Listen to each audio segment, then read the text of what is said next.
Hey guys, this is Preeti. Welcome back to my channel. दोस्तों, आज हम बात करने वाले हैं एक 2019 रिलीज्ड फ्रेंच थ्रिलर के बारे में जो रियल स्टोरी बेस्ड है और जिसका नाम है द परफेक्ट नैनी। कहानी की शुरुआत में हम एक मीडियम नाम की लेडी से मिलते हैं जो अपने लाइफ से बिल्कुल तंग आ चुकी है। हर दिन के भागा दौड़ी से परेशान हो चुकी है वो। वैसे तो उसके लाइफ में कोई प्रॉब्लम नहीं, तो प्यारे प्यारे बच्चे, एक प्यार करने वाला पति, खूबसूरत घर, सब कुछ है उसके पास। मगर इन सब के बीच उसका अपना वजूद, उसकी ख्वाहिशें, सब कुछ ऐसे कहीं दब चुका है। माँ बनने से पहले वो एक लॉ फार्म में जॉब करती थी। अपना करियर बहुत प्यारा था उसे, उसके भी कुछ एम्बिशंस थे, मगर बच्चों के लिए उसने सब कुछ छोड़ दिया। माँ बनना कोई छोटी बात तो है नहीं। उसने सिंगल हैंडेडली सब कुछ संभाला और इस चक्कर में वो मदरहुड को एंजॉय करना ही भूल गई। उसके लिए ये एक फ्रस्ट्रेशन का कारण बन गया। तो एक दिन उसने डिसाइड कर लिया कि वो फिर से जॉब ज्वाइन करेगी। बहुत हो चुका हाउस मेकिंग। उसका पति पॉल भी उसे सपोर्ट करता है और दोनों मिलके अगले दिन से एक परफेक्ट नैनी की तलाश में लग जाते हैं। पेपर में उनका एडवर्टाइजमेंट देखकर बहुत सारे लेडीज आते हैं इंटरव्यू देने, मगर उनमें से कोई भी मीडियम को पसंद नहीं आती। फाइनली आती है लुइस, एक 55 साल की फ्रेंच औरत। पता नहीं उनके बर्ताव में ऐसा क्या था, मगर मीडियम पहले नजर में ही उन्हें सिलेक्ट कर लेती है। अपने बच्चे 5 साल की मीला एंड 2 साल के एडम से उन्हें इंट्रोड्यूस करवाती है। तय होता है कि लुइस अगले दिन से ही उन्हें अटेंड करेगी, सुबह के 6 बजे से लेकर शाम के 6 बजे तक। पॉल और मीडियम उन्हें सब कुछ समझा देते हैं, उन्हें क्या क्या करना होगा, कौन सी चीज़ें कहाँ पर है, बच्चों को क्या खिलाना है, उन्हें क्या पसंद है क्या नहीं, मिला का स्कूल कहाँ पर है, सब कुछ। लुइस पिछले कई सालों से बेबीसिटिंग का काम कर रही है, तो ये सब करने में उससे कोई प्रॉब्लम नहीं होती। उल्टा वो अपने स्पेयर टाइम में इस घर का ख्याल भी रखने लगती है, बिल्कुल अपने घर की तरह। हर सुबह मीडियम और पॉल के निकल जाने के बाद घर को क्लीन करना, डस्टिंग करना, चीज़ों को सही जगह अरेंज करना, बर्तन धोना, कपड़े सुखाना, मीला के स्कूल जाना, उसके पढ़ाई के बारे में टीचर से बात करना, इवन उनके लिए खाना पकाना भी, हर वो चीज़ वो करने लगती है जिसके पैसे उसे नहीं मिलते थे। एक्चुअली वो इस घर को अपना चुकी थी। यहाँ के लोगों को वो बिल्कुल अपने परिवार की तरह ट्रीट करने लगी थी। मीडियम को उनका ये जेस्चर बहुत पसंद आता है। हर दिन घर लौटकर सब कुछ नीट एंड क्लीन देखना उसके थकान को आधा कर देता था। उसकी जिंदगी बहुत आसान बना दिया था लुइस ने। सब कुछ वो ही कर लेती थी, तो मीडियम को ऑफिस के बाद अपने लिए बहुत सारा वक्त मिल जाता था। वो और पॉल एक दूसरे के साथ क्वालिटी टाइम स्पेंड कर पाते थे। पार्टीज अटेंड करना, दोस्तों से मिलना जुलना, देर रात घर लौटना। लुइस के आने के बाद उनकी जिंदगी ही बदल चुकी थी। उसे घर का, बच्चों का कोई टेंशन नहीं रहता था। वो फ्रीली अपनी लाइफ एंजॉय कर पाती थी, बिल्कुल बैचलर लाइफ की तरह। मगर उनके अनजाने में ही उसके घर में बच्चों के लाइफ में कुछ चेंजेस आ रहे थे। बच्चे अपने पेरेंट्स से ज्यादा लुइस पर डिपेंड करने लगे थे और लुइस अपनी वैल्यूज एंड बिलीव्स उनमें डाल रही थी। उन्हें वो सब कुछ सिखा रही थी जो उसे ठीक लगे, भले ही वो सही ना हो। फॉर एग्जाम्पल, उसे खाना वेस्ट करना बिल्कुल भी पसंद नहीं था, भले ही वो एक्सपायर्ड क्यों ना हो। वो मेला को अपने सामने बिठाकर योगर्ट का एक पूरा टब फिनिश करवाती है। जब मीडियम को यह बात पता चली, उसने मना किया, लेकिन लुइस को कंट्रोल कर पाना उसकी बस की बात नहीं थी। लुइस खुद मीडियम के एब्सेंस में उसके मेकअप प्रोडक्ट्स यूज करती थी, उसके कपड़े पहनती थी और मीला के ऊपर भी मेकअप अप्लाई करती थी। जब एक बार पॉल ने देख लिया, वो बहुत नाराज हो गया। कितनी गंदी लग रही है उनकी बच्ची। उसने लुइस को स्ट्रिक्टली मना किया ये सब करने से, मगर लुइस समझ नहीं पाई इसमें बुरा क्या है, अच्छी तो लग रही है मीला। हर दिन इस परिवार के ऊपर उसका हक बढ़ता ही जा रहा था। उसकी बिहेवियर बहुत ही क्रीपी हो रही थी।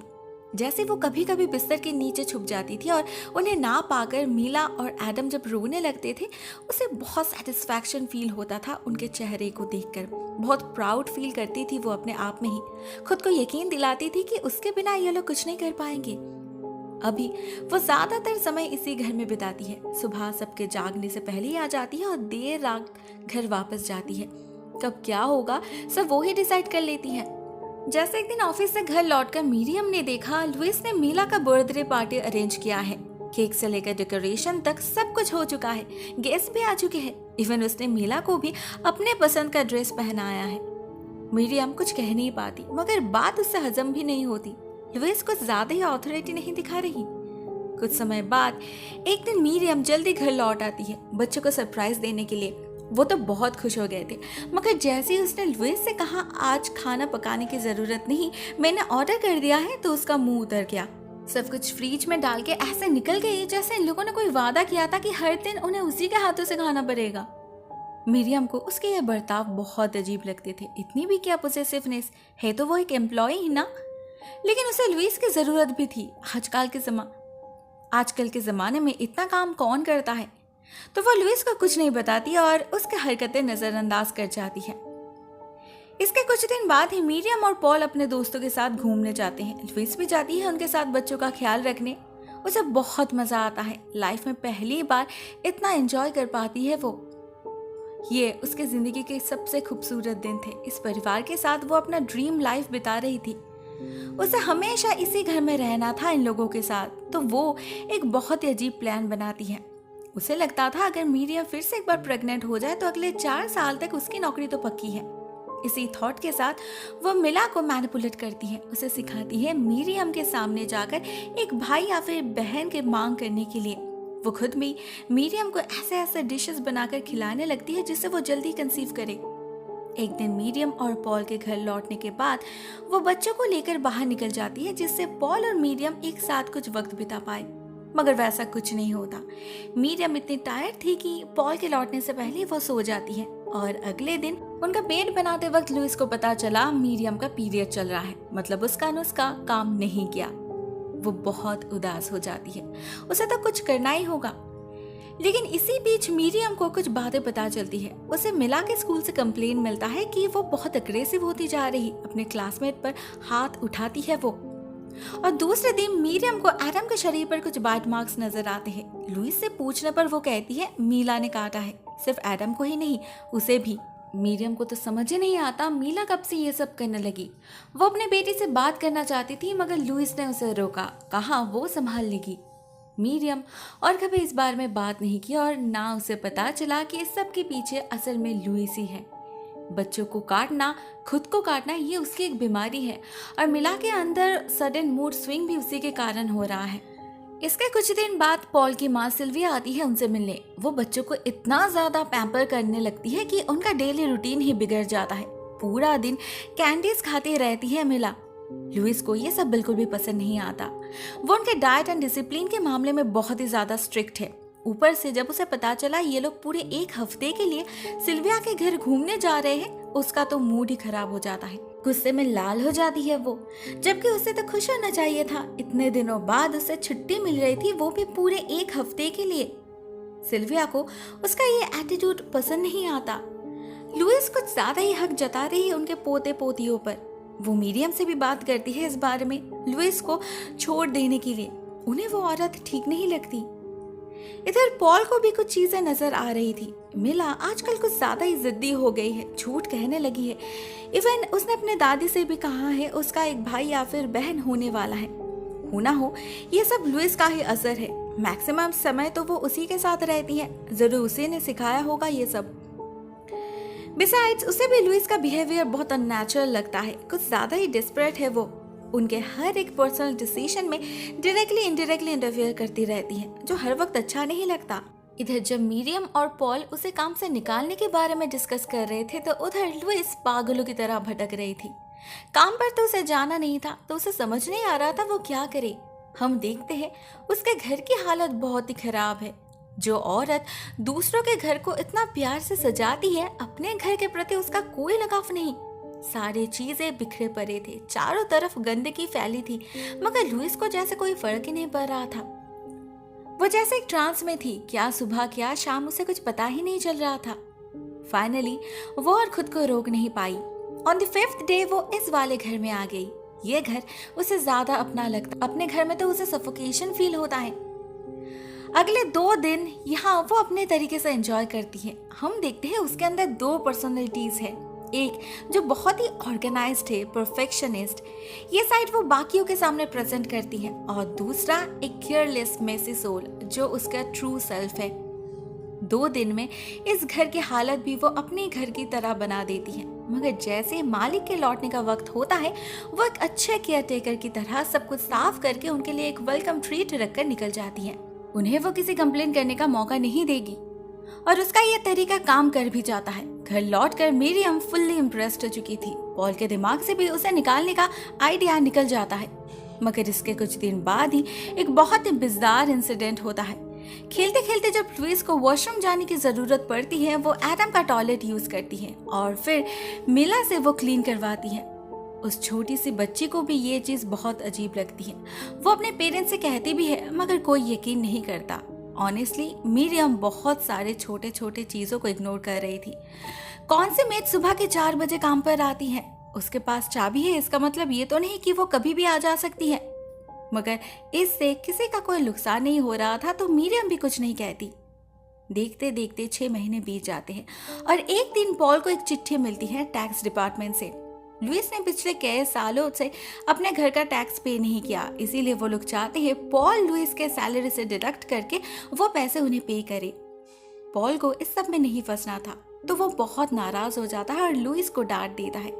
लुइस भी बहुत एम्बैरेस्ड फील कर रही थी। वो कहती है उसके पति के गुजर जाने के बाद सब कुछ संभाल पाना उसके लिए मुश्किल हो चुका था, मगर अभी वो संभाल लेगी, उसके कारण इन्हें और कोई प्रॉब्लम नहीं होगी। ये कहकर वो घर चली जाती है और हम देखते हैं लुइस का मेंटल बैलेंस ठीक नहीं है। उसे हेलुसिनेशन होता है और टैक्स लेटर्स को वो इंटेंशनली इग्नोर कर रही थी। अगले 2 दिन वो काम पर नहीं जाती। मिरियम को लगता है उसने काम छोड़ दिया है, वो टेंशन में पड़ जाती है। लेकिन पॉल खुश था, यही तो वो चाहता था, तो वो उसी दिन क्रश में अप्लाई कर देता है। लेकिन लुइस लौटती है। इस घर से दूर वो ज्यादा देर रह नहीं पाती।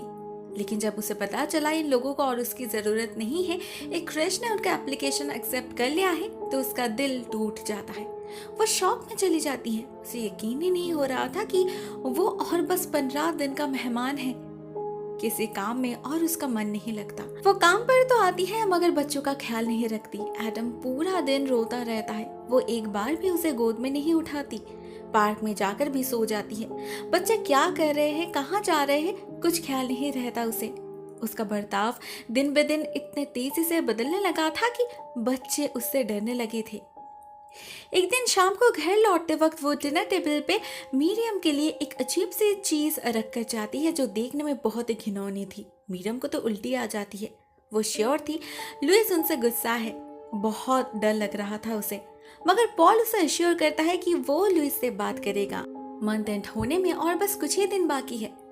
उधर लुइस को भी यह पता था कि उसके पास ज्यादा वक्त नहीं। उसका ड्रीम जॉब उससे छूट चुका है और बहुत जल्द उसकी जगह कोई और लेने वाला है। ये उससे बर्दाश्त नहीं होती। तो एक दिन वो एक बहुत ही बड़ा डिसीजन ले लेती है। एक ऐसा डिसीजन जिसके वजह से उन सबकी लाइफ तहस नहस हो जाती है। उस दिन जब मिरियम घर लौटती है ऑफिस से, उसे भयानक नजारा दिखता है।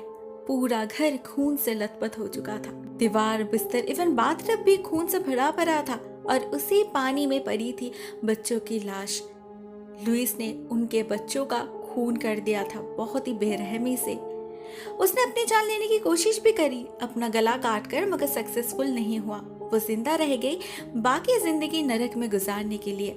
The end. दोस्तों, ये कहानी एक रियल लाइफ इवेंट पर बेस्ड है। 2012 में अमेरिका के न्यूयॉर्क शहर में रहने वाली एक फैमिली के साथ ये हादसा हुआ था। उनकी नैनी योसलिन ऑर्टेगा ने उनके 2 बच्चे, 6 साल की लूसी और 2 साल के लियो का ऐसे ही बेरहमी से कत्ल किया था। शायद इसीलिए किसी बाहर वाले के ऊपर इतना ज्यादा भरोसा करना भी ठीक नहीं। पॉल और मिरियम को ये एहसास हुआ था, मगर तब तक ऑलरेडी बहुत लेट हो चुका था। लुइस अपने आप को इस फैमिली का एक हिस्सा मानती थी। उसे अच्छा लगता था मिला और एडम के लिए एक रिप्लेसमेंट मदर का रोल प्ले करना। उसे अपने परिवार से कभी खुशी नहीं मिली। उसकी बेटी तक उसके साथ नहीं रहती। फाइनेंशियल एंड मेंटल स्ट्रेस के वजह से उसने जीना ही छोड़ दिया था। मगर इस जॉब को पाने के बाद वो फिर से खुश रहने लगी। इस फैमिली के प्रति वो कम्प्लीटली डिवोटेड थी। उनके कंफ्यूज्ड लाइफ में उसके ही कारण फिर से सब कुछ रेगुलर होने लगा था। मिरियम अपने करियर गोल्स को पूरा कर पा रही थी, मगर वो समझ नहीं पाई सब कुछ परफेक्ट करने के चक्कर में कब वो इन लोगों को एग्जॉस्ट कर चुकी थी, जो शायद उसने अपने बेटी के साथ भी किया था, और इसीलिए वो छोड़कर चली गई। और अभी ये लोग भी उसी सेम रास्ते को अपना रहे थे। मगर इस बार लुइस को बहुत ही ज्यादा बिट्रेड फील हुआ। उसे हजम नहीं हुई और उसने अपना बदला ले लिया। दोस्तों मुझे ये कहानी बहुत ही पसंद आई। आपको वीडियो कैसी लगी कमेंट सेक्शन में ज़रूर बताना। आज के लिए बस इतना ही दोस्तों। Thank you so much for watching this video. बहुत जल्द मिलते हैं किसी और नए वीडियो के साथ। तब तक के लिए टेक केयर, टाटा।